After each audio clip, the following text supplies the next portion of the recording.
Hello, everybody, and welcome to another edition of School Matters. I'm your host, David Mustonen, Director of Communications with the Dearborn Public Schools. We want to thank everybody for joining us today. We've got a really important discussion and topic to talk about, something that has kind of been out in the media, kind of part of a national discussion, and that is books in schools, books selection in schools.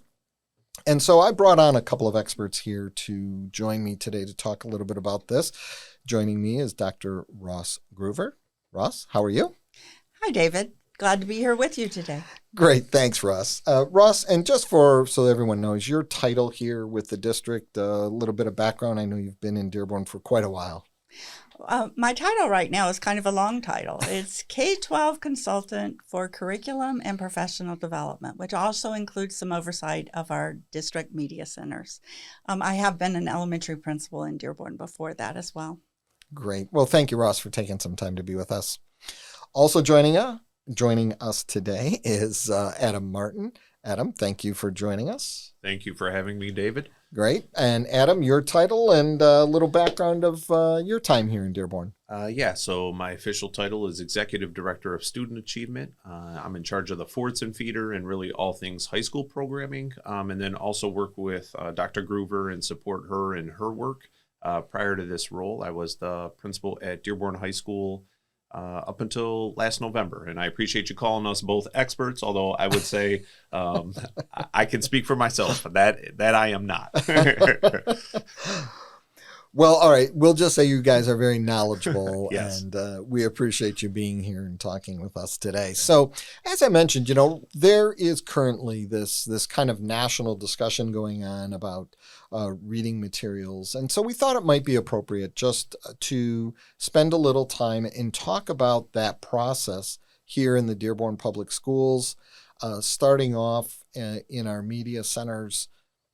First, just taking a look at how we select books. I believe we have over 300,000 books in our collection, over 500,000 books, over 300,000 different titles. And that's obviously that has been accumulated over the years.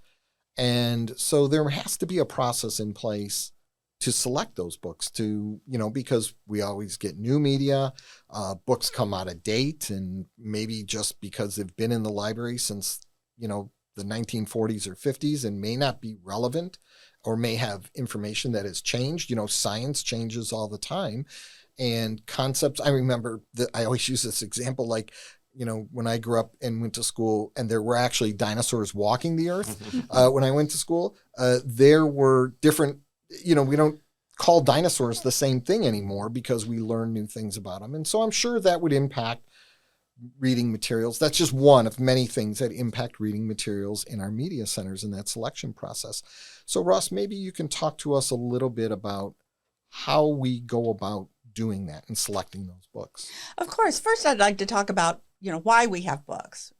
We certainly want to make sure that we have a broad collection of books in our media centers because our students use them for information, for research, just for reference materials. But then we also want to foster that love of reading and have that be an enjoyable experience for all of our students so that they really develop that lifelong love of reading. It's recreational for many of our students as well, and we want to make sure that we're providing that opportunity. I also just want to do one minor correction to something you said, David, which is that we have just under 500,000 books. I believe we have 493,000 total books in our media centers right now. I am not going to go and count each book and dispute you on that. I'm going to go with that, Ross. I'm going to trust you on that one. And we have, about 300,000 different titles, right? That's correct. Over 300, closer to 400,000 different titles in our books. Okay. So as far as how we select books to purchase and add to our collections, our school media specialists are really the experts at that. They have training, they have a master's degree in library science, and they select books in collaboration with other media specialists in the district. So we have elementary and secondary media specialists. And what they do is they put together lists. They ask teachers in the buildings. They get referrals from students, sometimes parents, for books that they would like to see added to the media specialist. And then they put together these lists. They discuss them with the media specialist at the same level. And then they ultimately submit their lists, and they're approved by, right now, me, at the district level before they're sent on and being purchased. And in selecting, if they get some recommendations and they're looking at, 5, 6, 10 different books, are there resources they use that may help them review those books? Sure. One of the first things that comes out is when a book is published, the publisher recommends an age group for that material. So whether or not it's age appropriate. So we are looking at, the relevancy of a book. We're looking at the readability, the educational significance, but we're also looking at that age appropriate category when we're selecting books. And so we start with the publisher's recommended age group when it's released. And then we also look at reviews of books to look at whether that is a good age group. There's lots of reviews of books. One of the ones that we use, for instance, is the school library journal, because those are specifically geared towards books for students, which of course is our audience as well. So we have some other reviews that we have access to, Kirkus, Booklist, Publishers Weekly, Common Sense Media. Those are just some of them, and we always look to make sure that we agree that they agree with the accuracy of the publisher's recommendations as well. If there is any disagreement, again, that's a discussion in collaboration with other media specialists in the district. So really, this isn't done in a vacuum. This is a process that involves some collaboration between our staff. Sure, exactly. I mean, there are some books that are considered adult books at this point, because To Kill a Mockingbird, for instance, is a good one. It's considered an adult book because all of this wasn't in place when we purchased that, right? So if there's any doubt, though, we actually get a copy of the book, look through the book. We can't do that with 493,000 books necessarily. But there's other books, such as Tom Clancy novels, that appeal to older high school students, that really they're rated for adult books, so we have to pay them special attention. But again, we look at the reviews and look at lots of data before they're selected for inclusion in our media centers. Well, that's great. I mean, we obviously, like you said, we want to foster that interest in reading and for all students at all age levels. We know how important reading is to the development of children, especially at the early age and when they're very little.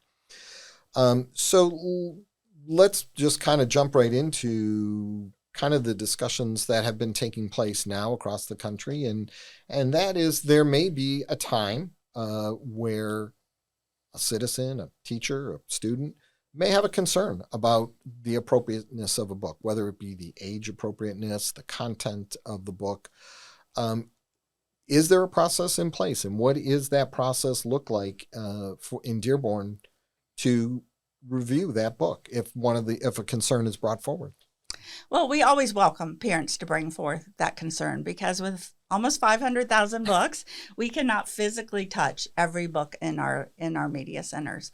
We do use a weeding process to hopefully help us identify books that might not meet our standards when they come in. But books still may escape through that process. And so we ask a parent or staff member or student, for that matter, if there is a concern about a book, to please bring it to the principal or the media specialist at their school so that we can look at that book. We can pull the reviews. We can physically examine that book. The media specialist can talk to other media specialists about that particular book. And then we can make a decision about whether it does meet our standards or not.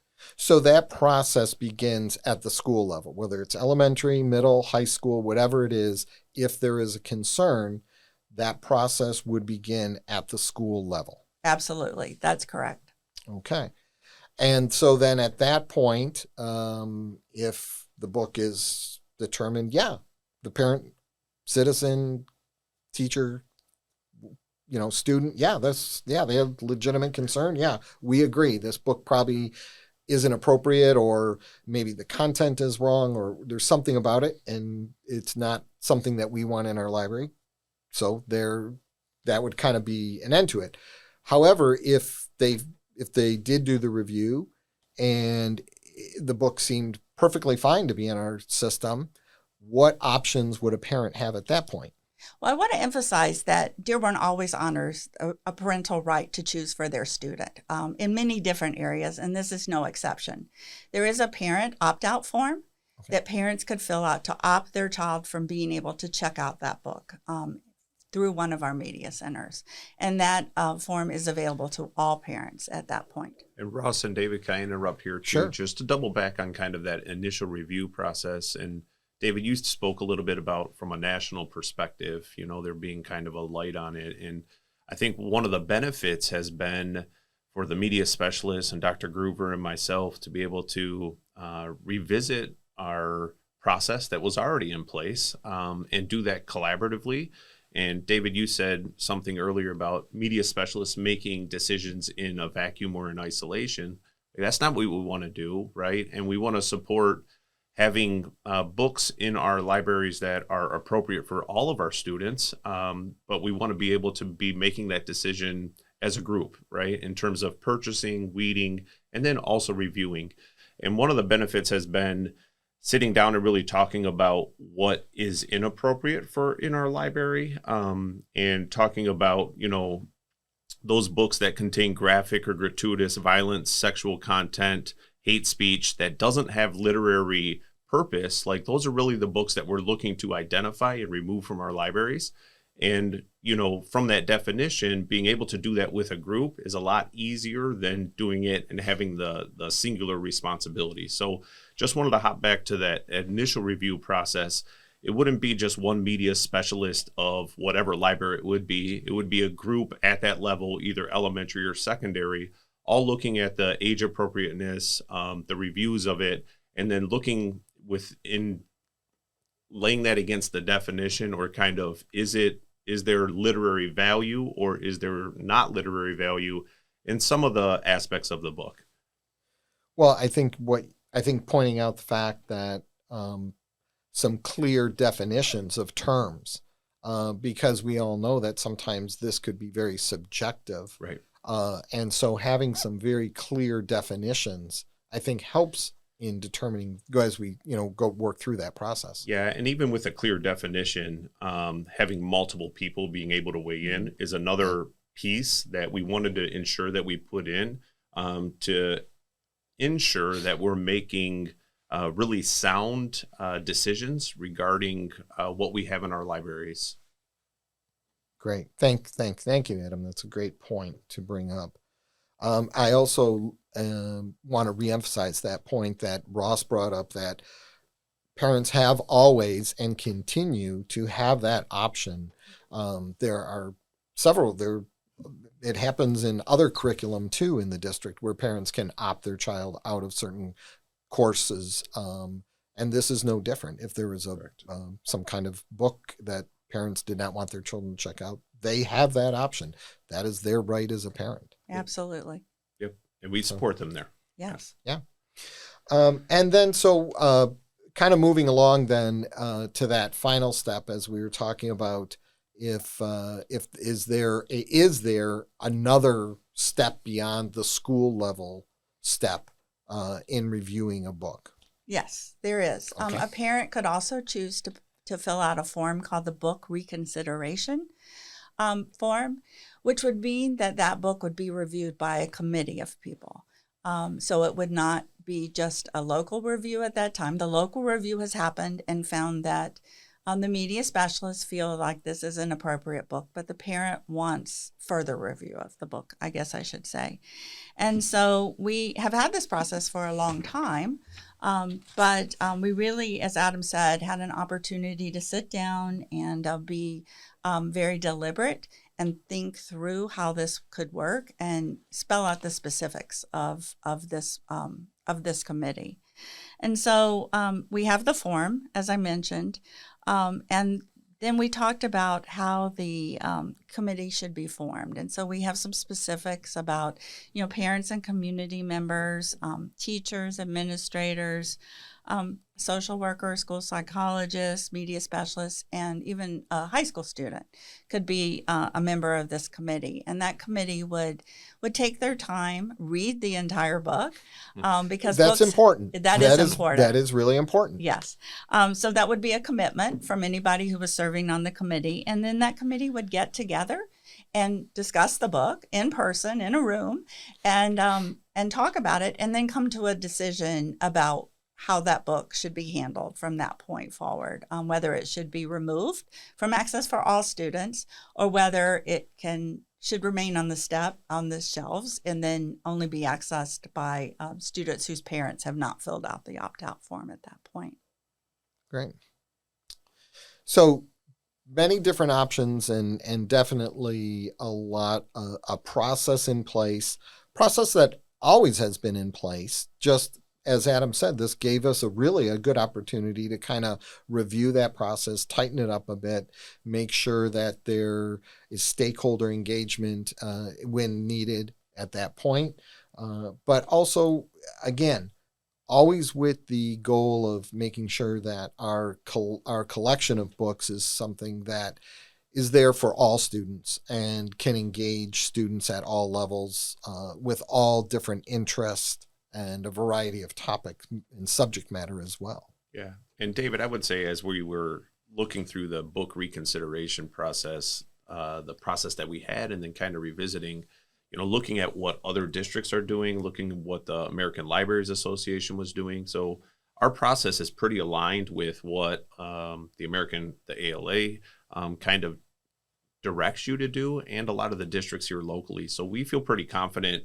Number one, having media specialists working as a group, not in isolation, having a standard, including age and, a definition of what is and what isn't appropriate. And then being able to include community members, different stakeholders in terms of, hey, let's all read this and review it. And at any point, a parent being able to say, hey, I'm uncomfortable with this text, and ensuring that it's not in their child's hands. We feel pretty confident with that process in terms of its entirety and thoroughness, and leaning that against some of the legal precedents that have been set previously in this country in terms of books and libraries and what you can and can't do. So looking forward to implementing it and standing with parents in terms of how do we best support you with what we're providing them in our media centers. Excellent. That was a great summary. Great summary, Adam. See, I told you. That's why we had you guys here. Sure. Ross and Adam, you guys have that knowledge and have that expertise in this area. Anything else that you felt we maybe didn't cover, wanted to talk about a little bit? I'm good. I think we're good. Yeah. Right, good.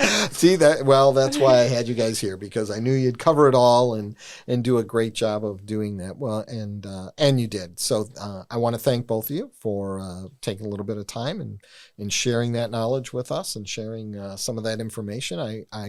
I know that our listeners will find it very valuable. And I think this will now become a resource for people to, if they have questions about this process, they can tune into this podcast and get that information that they need. So thank you, guys. Thank you, David. It's our pleasure. Thanks, David. Alrighty. And I want to thank everybody for taking a few minutes to listen today to School Matters. We are here on your favorite podcasting platforms. So you can always grab a podcast. We have many planned for this school year, and we look forward to sharing all the great news and all the information about the Dearborn Public Schools.